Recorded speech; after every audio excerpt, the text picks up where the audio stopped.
It's time for this week's episode of Brandon Sports Talk, featuring in-depth interviews from those who are trending in the world of athletics. And now, here's the host of Brandon Sports Talk, Brandon Pate.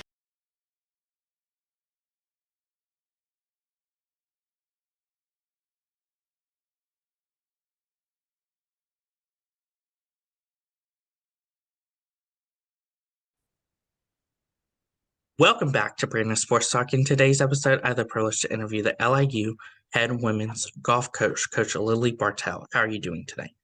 I'm good. How are you, Brandon? I'm doing good. Can you talk about how you knew that you wanted to get started in coaching in college? Yeah, definitely. I really took quite a detour when I left college. I lived abroad for a while and worked over in Germany, and then um I moved to Manhattan and did some work there and went to even law school for a stint. So I kind of ran away from it. But then right before the pandemic, really kind of late 2019, I knew I wanted to get back into golf. I really missed it, and I knew kind of the best way to get back into it would probably be to find a graduate assistant job. So that's I was like, let's give it a shot. Let's go get a degree and see if I actually like doing this. And turned out I really like doing it. So I got back into golf after a little hiatus, but it's like I never left, which is nice.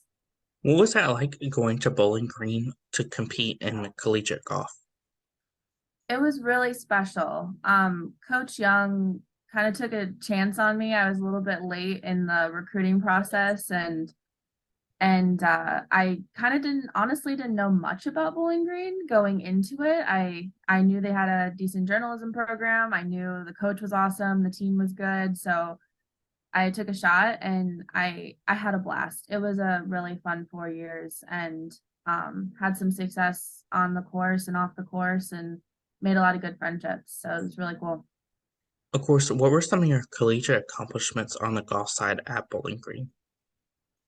Yeah, so I did have a fair amount of success, which was really nice. I shot the lowest single season scoring average when I was there. Unfortunately, the current coach, Erin Fahey, my teammate, she got it the following season, so that was awesome to see. But I got that I believe it was my junior year, and then I won in 2014 our home tournament, which I really wanted to win a tournament. So that was really exciting, and kind of a smattering of MAC awards and honors and things like that, which was so kind of them. And also, I put the hard work in. I had to actually go back and kind of look at the things that I got because I couldn't quite remember, but it was a neat conference to be in. They really took care of us.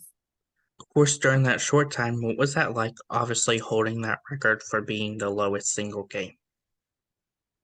Yeah, so lowest single scoring average it's tough to accomplish. You're playing somewhere between 10 and 15 rounds of golf for a season, and so or a semester. So you're battling it, and you have one bad round and that really increases your average. So it was really special at the end to know, like, mid 70s was always my goal. I wanted to, be somewhere between like 75 and 77 most of the time, and getting 77.13 was cool. It was really nice to like actually see things like a tangible change and accomplishing that. Of course, during your collegiate time, what was that like getting to put on that Bowling Green golf polo and represent Bowling Green?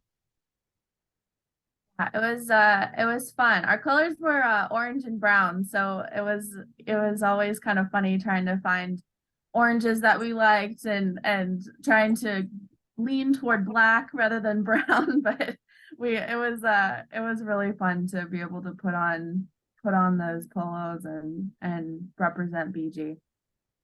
Coming out of college, what was it like getting your first coaching job as a grad assistant? Yeah, so this job kind of came out of nowhere, and it was so cool. So as I said, I used to live in New York, in Manhattan, and I love the East Coast. I love New York State. Just being in this general region is so nice. And this job posting came up, and as a grad assistant, my eyes were sort of set on assistant jobs, full-time assistant jobs, something where I could still get my feet wet, but not be the head of anything quite yet. But this job came through, and I was just so grateful to be able to kind of skip all the assistant stuff and jump right into it. Scary for sure, but it's been good so far. What was it like, obviously, getting started as a grad assistant at the Ohio State University? Yep. And actually this always gets confused at Ohio University. So Bobcats, not Buckeyes, but we're just about an hour and a half down the road. We it was really special. Coach Ovington was super helpful in helping me understand the different aspects of the job and the game. And then the graduate assistant, or the graduate portion of that, was a master's in coaching education, which was really neat because it was so specific to what I was doing out on the course. So I literally could go from class and implement it directly when I went out to practice or to tournaments. So that was neat. It was definitely like a unique situation because a lot of graduate assistants, as you know, are business majors, getting their MBAs or doing something like less specific, which is how anything is helpful, but it was neat to have that very specific line of work. How did obviously working as a grad assistant at Ohio University help you to where you are now as a head coach? I think one of the biggest things was that at Ohio University, they really pushed networking and really knowing as many people as you can, asking as many questions as you can, so you know exactly what you want to do. And I think that the position there really helped me understand what I was looking for, and ask all the right questions during the interview process, and kind of find my path. I honestly could have gone down a few different roads. I could have chosen to go more the administrative route. I could have gone into, again, like assistant position, things like that. So I think just knowing how to ask the right questions was a big deal at Ohio. So it was cool. What was that feeling like when you did take that big jump and coming to LIU to become the next head coach? Yeah, so at LIU, it was kind of a unique opportunity where they hadn't had a coach for a little while, and so it was kind of starting from scratch, which can look a little intimidating. It did look a little intimidating, but it was also nice to be able to really form the program how I wanted to. So coming in, meeting the team, figuring out where I was at in recruiting, figuring out where we were at in tournaments, signing up for things, all of that, all the nitty-gritty details. It was neat to kind of be able to make those decisions and not have too many be made for me. So that was a cool thing. But yeah, the jump was a little bit scary. And also mid-season, I started in January. So it was I had a team that had already competed half a year, and I had to figure out how to make that work. How was that feeling like being announced as the next head coach and being the second head coach of the program?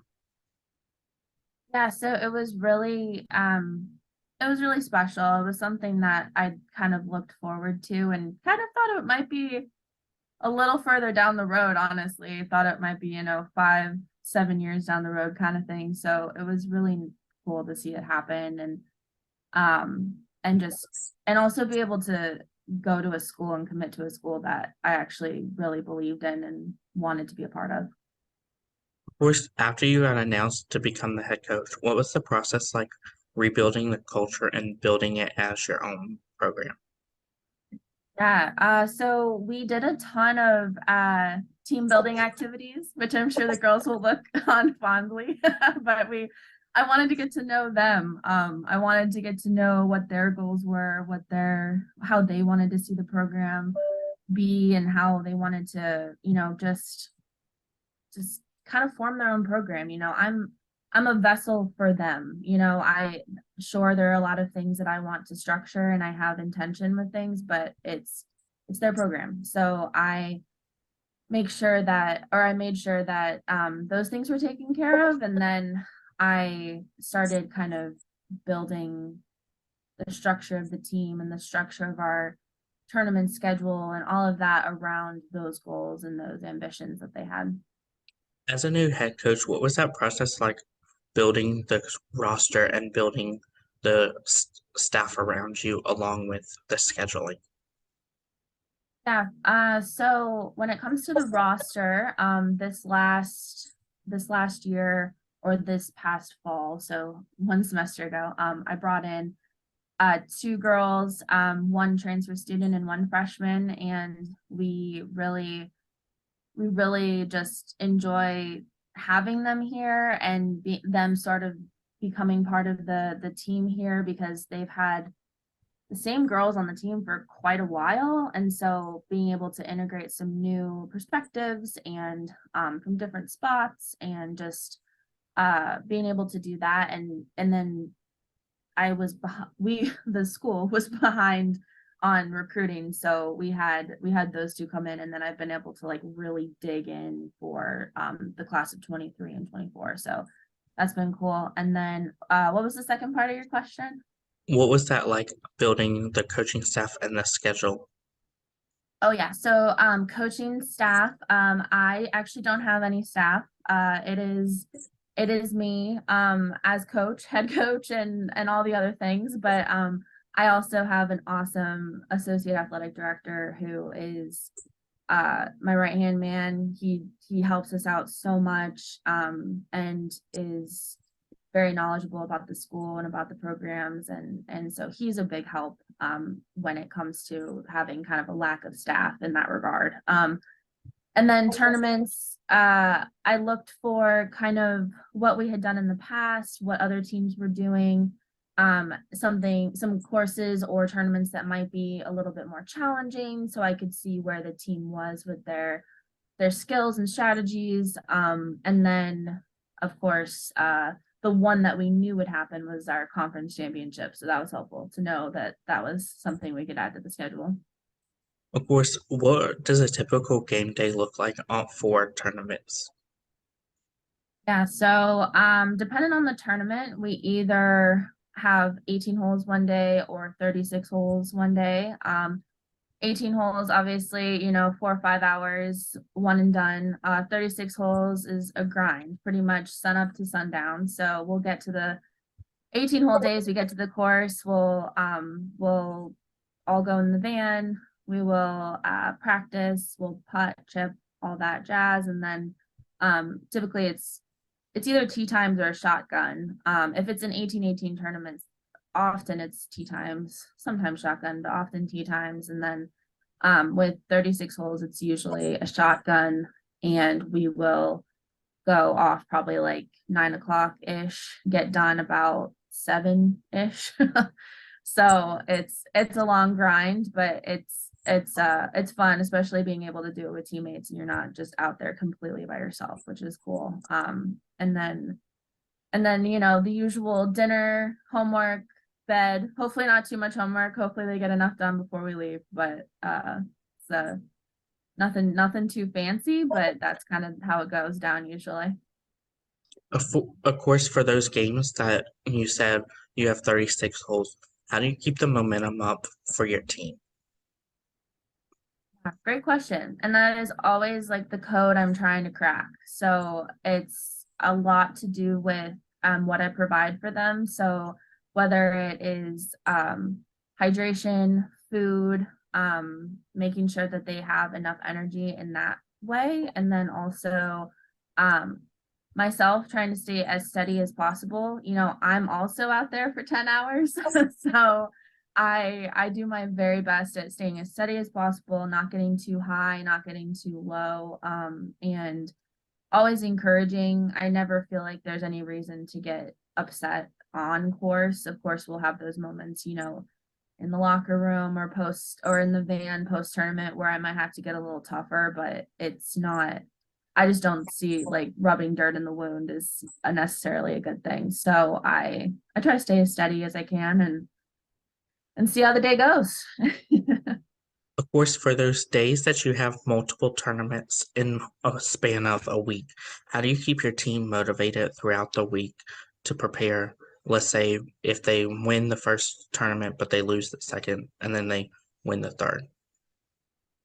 Sure. Yeah, and one of the funny, unique things about golf is we have tournaments that we have 10 to 15 teams in a tournament. So I talk about this with fellow coaches a lot and with people who know golf that, a win could be that we came top 5. We don't necessarily, it's not like basketball where you have a winner and you have a loser.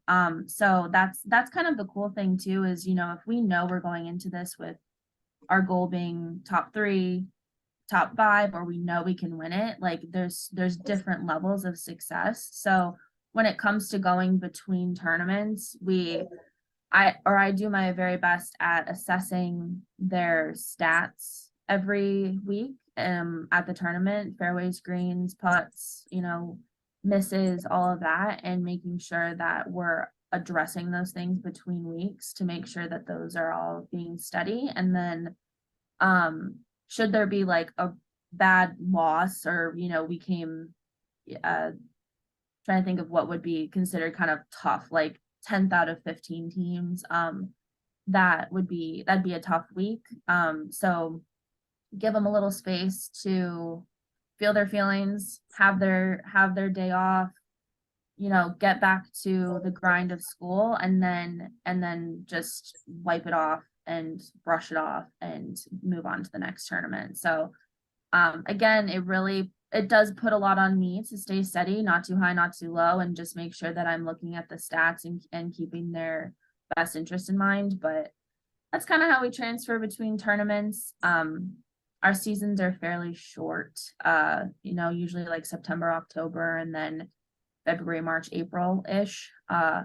So there's not a ton of tournaments, somewhere between 9 and 11 tournaments, depending on the year. And so our transition time is different every time. And sometimes we don't even have a full week between. So it kind of just depends. So far as a head coach, what are some of your biggest accomplishments as a head coach? Yeah, so I think externally, biggest accomplishments are bringing in our current number 1 player, a transfer who is currently a senior, going to stay 1 more year. That was a big one. We needed 1 more solid top 4. So that was probably one of my biggest. Internally, one of my biggest accomplishments is, I believe, keeping my head down, doing the work, even when some things felt really tough, especially at the beginning, just doing my best and doing everything with intention. That's one of my biggest messages to the team usually is, every decision I make typically has an intention behind it. So they've gotten really good at being like, was there an intention behind this? Can we change it? Kind of thing. And then we have a conversation about that. So that's one of my biggest accomplishments for myself is that I've been able to do everything with a lot of intention. Who are some of the teams that you face typically during these golf tournaments? Yeah, so usually we'll have a smattering of people in our conference. So like Merrimack, Howard, Sacred Heart, to name a few. We have a few newbies in the mix this year, which is awesome. So typically, maybe half the field-ish would be conference schools. And then if we go far away for a tournament, for example, this year we're going to South Dakota State's tournament in Nevada, and we're going to see a lot of teams that we don't typically see. But that's kind of the cool thing about golf is there's not a ton of restriction on who you're playing against as long as they're D1 schools. So we get to see a lot of different people, which is fun. What's that like, obviously, getting to compete against some of those teams that are in your conference, like Sacred Heart? versus getting to compete against some of your non-conference teams like South Dakota and other teams? So with teams that aren't in our conference, it's nice to get a little bit of perspective for what other conferences are doing, what other teams are doing. You know, I learn a ton just by observing what other schools and teams are doing, especially if they're excelling. And then the within conference, it's nice to see kind of where teams are at. You know, at the end of the day, we want to beat each other. So it's good to see in conference how teams are playing, what their strengths and weaknesses are, and kind of, again, if they're doing well, observing what they're doing and seeing if we can implement it on our end. Can you talk about, of course, the culture for the golf program? I'm sorry, say that again. Can you talk about, of course, the culture that you've built for the golf program? Oh, sure, the culture in my program. Yes. So we are huge on a little bit better every day. So we as a team, I have my job as a coach and I have practice and competition, and that's kind of how I see that as two different buckets. And then the girls also have the bucket of school and they have the bucket of golf. So it's not always perfect and it's not always going to be like the best day ever, but if we do something to just get a little bit better every day, that is a big part of our culture.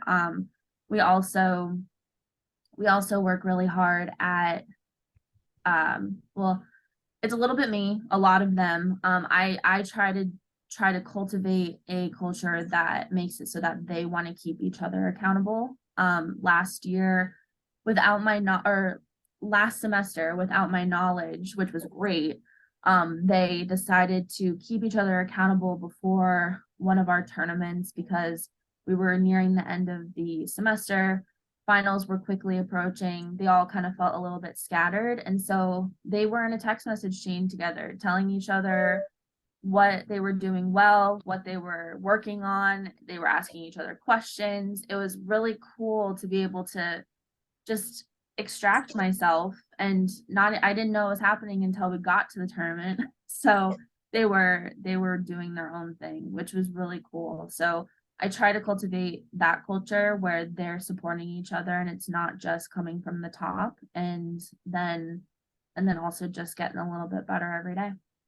What does the recruitment process look like for those prospective student athletes looking to play collegiate golf?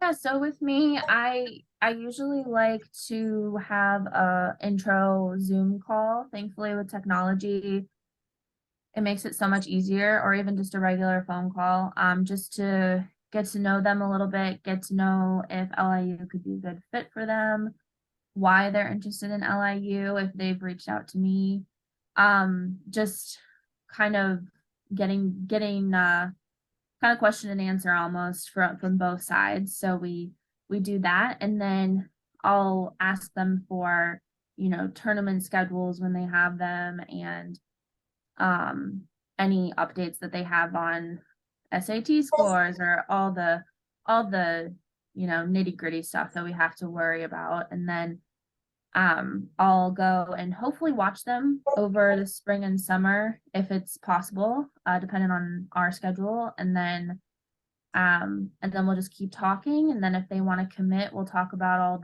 all the details of the finances and everything. And then hopefully a verbal commitment sometime at the end of summer, early fall, and then signing day on typically the first week of November. So that's kind of like the short and sweet of it. But of course we gotta follow all NCAA rules and everything. So we stay compliant. So we wait until we actually can reach out, or they can reach out to us and all of that. So yeah, that's kind of it.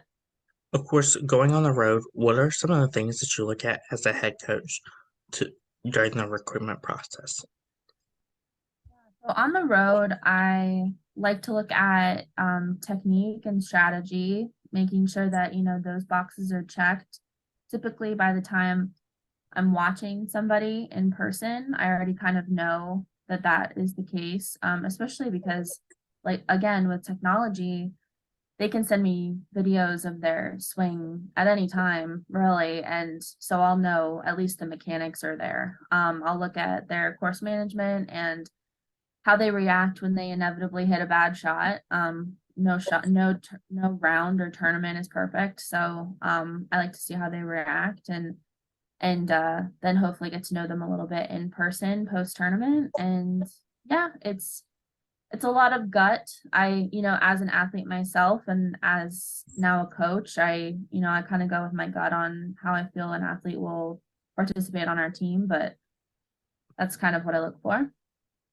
Of course, during that recruitment process, do you look at more particularly the athletes that, let's say, do more tournaments outside of their high school golf team?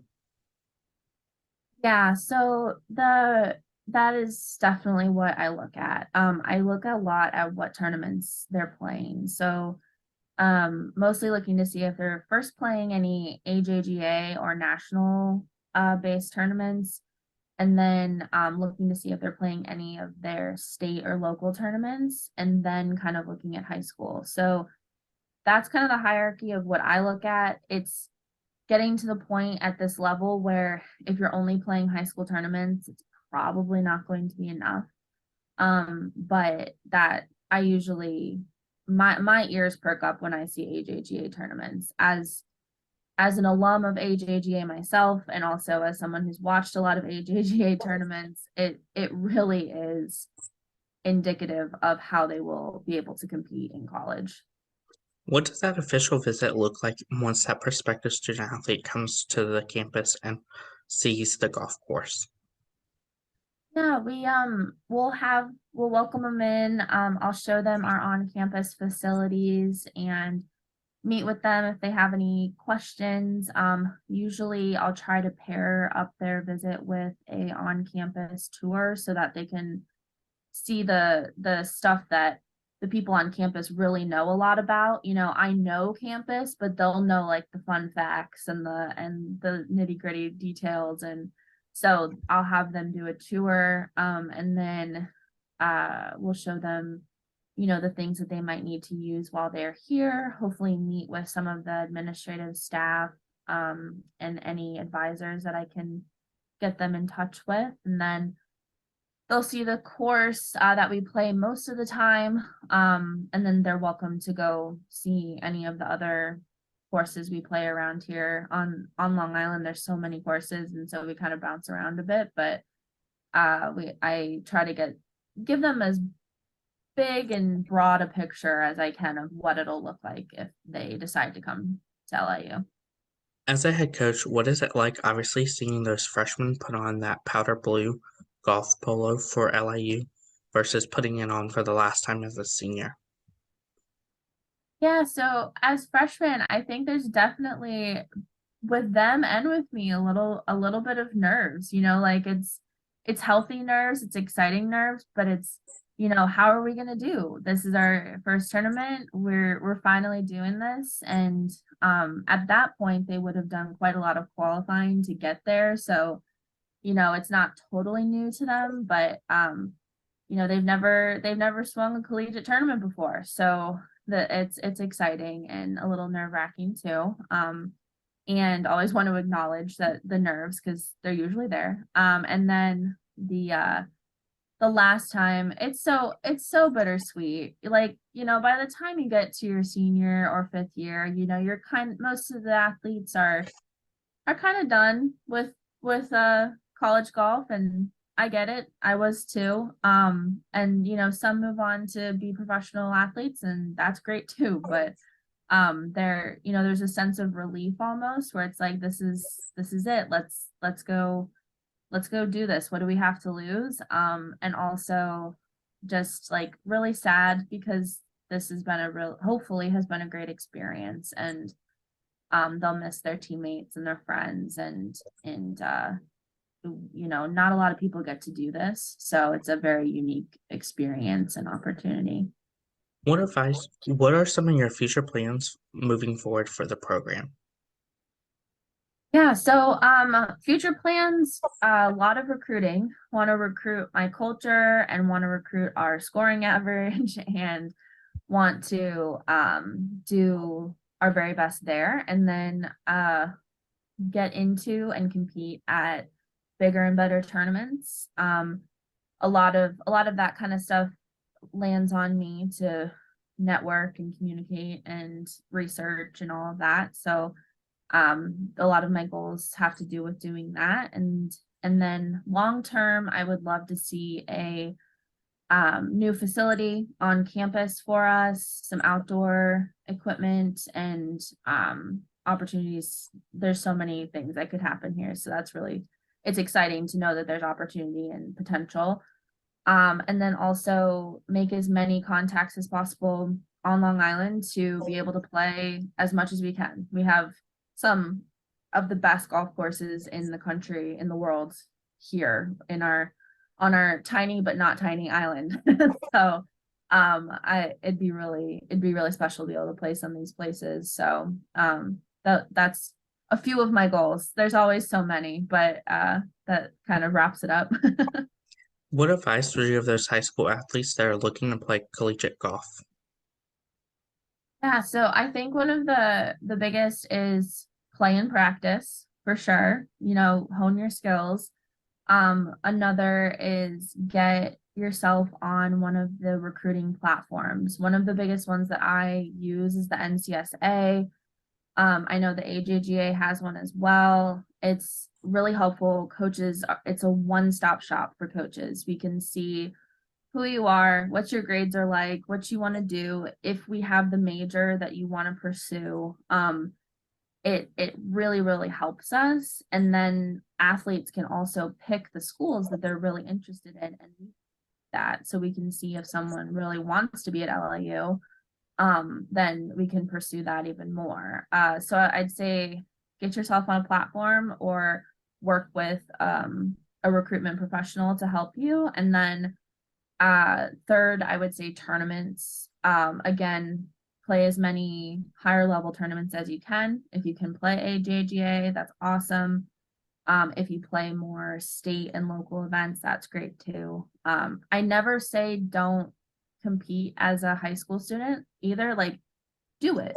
It helps you with team dynamics. It helps you with consistency. Honestly, playing from the forward tees is great. It helps hone those skills, but you definitely need to play a little bit higher up, longer courses, more competition, things like that. So I want to make sure to make that clear. I don't want to be like, don't play high school golf. That's silly in my opinion, but definitely play as many higher level tournaments as you can. What advice would you give those future college athletes that are looking to play in collegiate golf? Yeah, I would say do your research.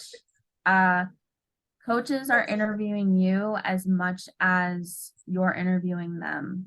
I have found that a lot of potential student athletes, they just sort of go with a program because the coach wants them, and that, in my experience, has not worked out very well for people. So don't, just mostly from observing that. So I suggest that ask your coach questions, ask your coach or your potential coach questions about who they are and what they do, and ask if you can talk to some of the athletes on the team.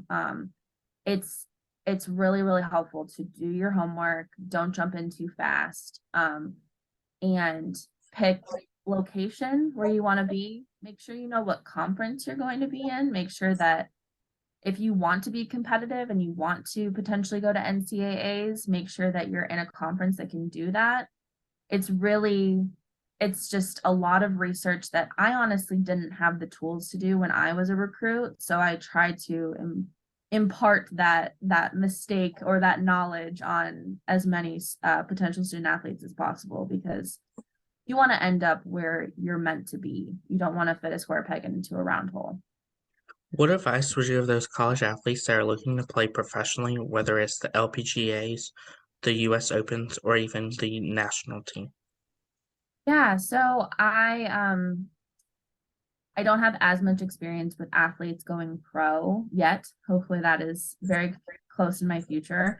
But I do have several friends who are professionals on the LPGA. So one of my biggest would be make sure that that's what you're pursuing while you're in college. So while you're at school, make sure that you are competing in those amateur events and some of them could get you qualifying spots into LET events or Symetra Tour events or even LPGA events. So anything that you can do to qualify yourself into bigger tournaments is um that's probably the most direct way to do it. Also, if you know if your coach knows someone or you know someone who's a professional golfer, pick their brain.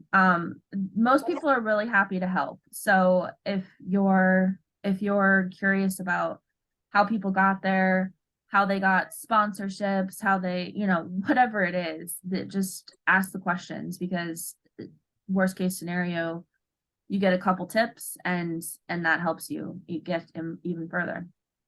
What advice would you give those people that are looking to represent a national team like US, Canada, or Mexico to one day go to the Olympics?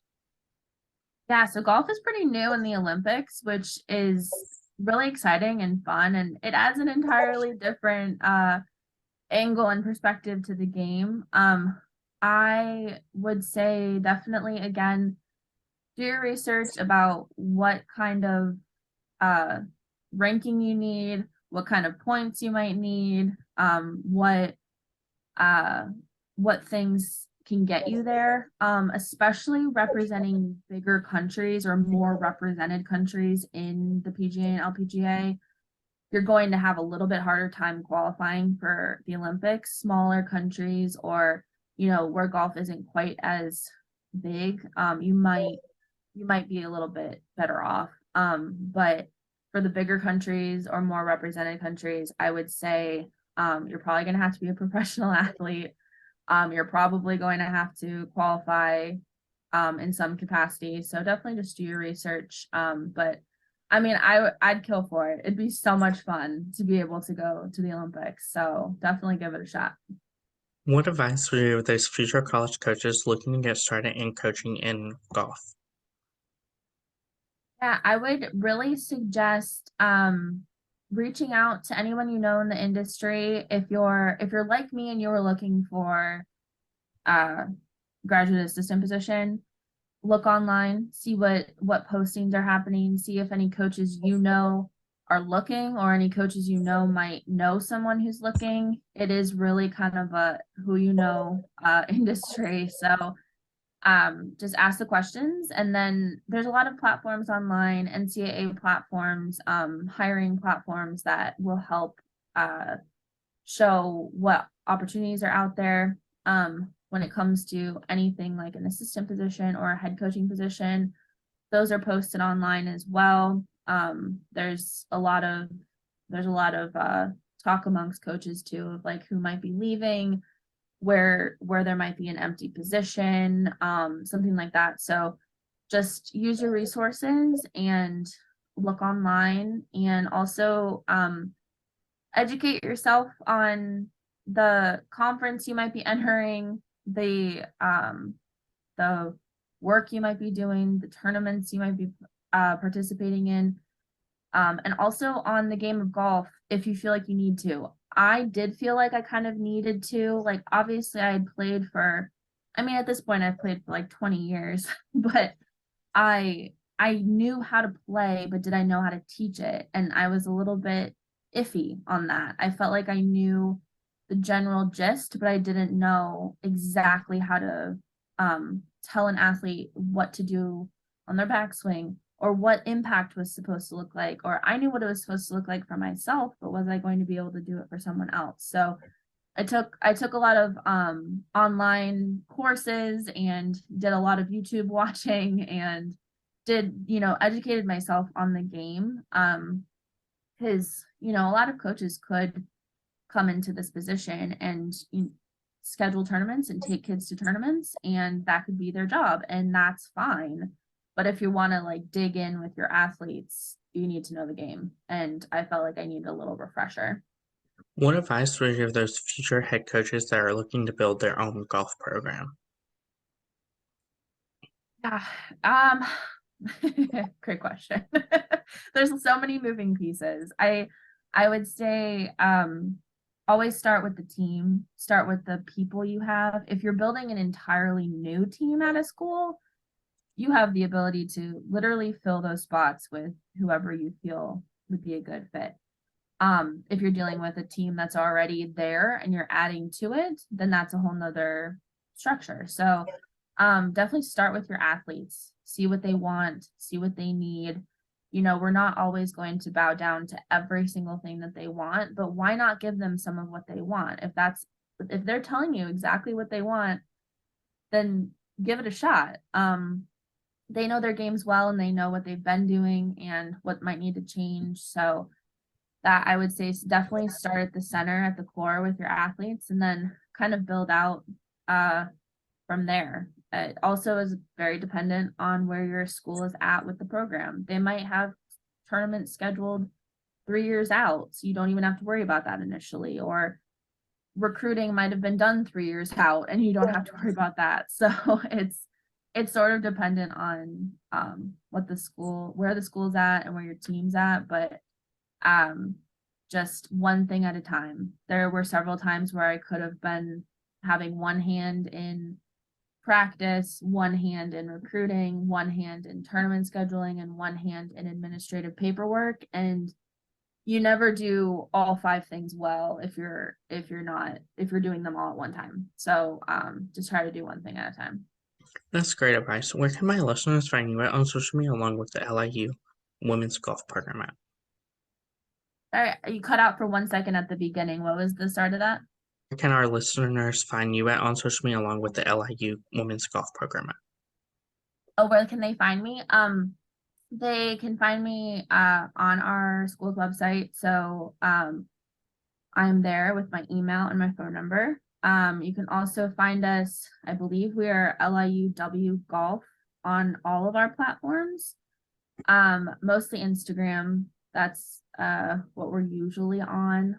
And I'm pretty accessible. I always say to the girls, I'm like, you can find me on email, WhatsApp. You can text me, call me. So they can find me pretty easily. Thank you again, Coach Lily Bartell, for your interview, and best of luck in your future as the head women's golf coach for LIU. Thanks so much, Brandon. I appreciate it. You can find Brandon Sports Talk on Facebook at Brandon Sports Talk, Instagram at Brandon Sports Talk, Twitter at Talk_Brandon, and you can find me on YouTube at Brandon Sports Talk. Don't forget to like, comment, and subscribe. Thank you again, Coach Lily Bartell, for your interview, and best of luck in your future. Thanks so much.